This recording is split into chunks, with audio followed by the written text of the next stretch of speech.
Hello friends. So we're back with another video and this is chapter 5 and it's gender identity, and this is in the book Unnecessary Chaos. I completely forgot to add this in the video, so I'm inserting it right now. The chapter 5 is on gender identity, and you can find this reference in the video The Vision at timestamp 8 minutes and 19 seconds. So let's get started. All right, this chapter may come across as quite controversial to some, as if the first 4 chapters haven't been the least bit controversial at all, right? What I was shown in the vision is that gender identity will become obsolete. That's it. End of chapter. You thought I was serious, didn't you? Nah, I was just kidding. But you may be thinking to yourself, what exactly does that even mean? Or how can that even be possible? There may be several different questions running through your mind at this moment regarding that statement made on the previous page, and understandably so. As some of you already know, and as some are now learning, each human individual carries both masculine and feminine energies within them. Our true soul essence carries the perfect balance of the two energies within, and therefore without. As above, so below. As within, so without. Society has imposed an emphasis on declaring and enforcing the division of masculine and feminine energies through gender identity. It begins right at birth. Congratulations, it's a girl. Congratulations, it's a boy. What about congratulations, it's your first day as a highly advanced spiritual being wrapped in a blanket of human skin and consciousness? Welcome to Earth. That doesn't sound as cute and snuggly though, does it? I love babies. I love their scent, their chubby little cheeks, their smiles, and their first little giggles. But they are still highly advanced spiritual beings who, as the years go by, have been untaught everything they innately know to be true, and taught everything they innately know to be untrue, and then groomed to conform to societal standards. Why does this happen? You may be asking yourself. When gender identity is taught and enforced, it keeps us in the mentality of partiality. We begin to feel and believe that something is missing inside. We have this relentless shadow of emptiness somewhere within that we just can't place our finger on it, but we know it's there. We begin to diligently, consistently, and desperately search for, beg, wish, and are willing to do unspeakable acts at times to try to fill that void, that emptiness that is felt within. Some try to fill it with religion, some with addictions, and others try to fill it with codependent relationships. But the truth is, it cannot be filled by anything outside of yourself. It can only be filled from within. The wholeness that everyone wants to feel inside of them comes from the balancing of both the masculine and feminine energies within them. To deny any part of ourself is to deny the whole of our being. We embody both feminine and masculine energies within our true soul essence. Of course, we are born with a human body that has either male or female genitalia, but that is the body, not the soul. And because we are born with either male or female genitalia, we are treated differently. We are given privileges or have privileges taken away depending on the gender identity. There are long-standing prejudices that are associated with gender identity. And if you think that you personally don't participate in these prejudices, think again.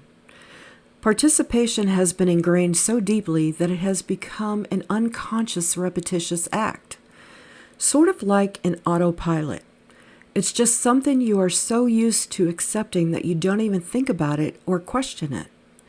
Still don't believe we are unconscious participants, and for some, very much conscious participants in this partiality and inequality? That's okay, you're not alone. But let's explore this further. Prior to the very recent past few years, the mass media has always portrayed commercials of only little girls playing with dolls and only little boys playing with trucks. Most mass media still portrays this image today, minus a few progressive companies that have begun to evolve. So the gender identity is instilled and enforced at a very young age.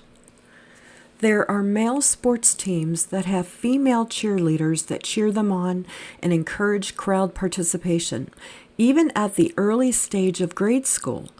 How many female sports teams do you see that have male cheerleaders that cheer them on? I know, that sounds absurd, right? So absurd that it shouldn't even be a discussion at all. That's because you have been taught and programmed unconsciously to believe that it's an absurd thought. Males have been and are still taught to suppress their emotions and act manly, as if they are robotic and without a heart or feelings. Girls have been and are still taught that they are the submissive and weaker gender of the two. How about this for a fun fact? Females, are still not considered as an equal person to men in the Constitutional Bill of Rights. This is a quote from Google's AI system Gemini.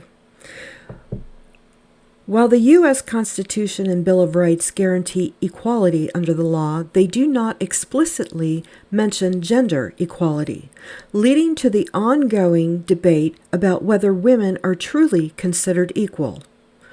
The 14th Amendment, which guarantees equal protection under the law, refers to any person, but has historically been interpreted differently for men and women. The Equal Rights Amendment, the ERA, was proposed to address this ambiguity by explicitly stating that equality of rights should not be denied or abridged on account of sex. The ERA has been ratified by 38 states, but its final ratification and inclusion in the Constitution remain debated. That's today. That's as of today, in the year 2025. How's that for absurd? This is what gender identity does to humanity as individuals. It forces them into different sex, and that's not sex, that is secs. Different hierarchies, different mentalities, different positions, different expectations, and then demands them to get along as if they were considered to be equal. We could go on and on for pages about how the gender identity and inequality entraps and devises against the natural wholeness of males and females, and how it enforces division between them. But let's not. Let's talk about how the future of humanity will evolve regarding gender identity instead. I think you'll agree that is a much more interesting conversation. In order to understand the masculine and feminine energy within each individual, you must first understand the attributes of each energy and how they are exhibited in a human being and through the human life experience. Here is a list of masculine energy positive attributes: active, giving, logical, protection, expansive, focus, outward, assertive, thinking, decisiveness, strength, confidence, projective, stability, disciplined.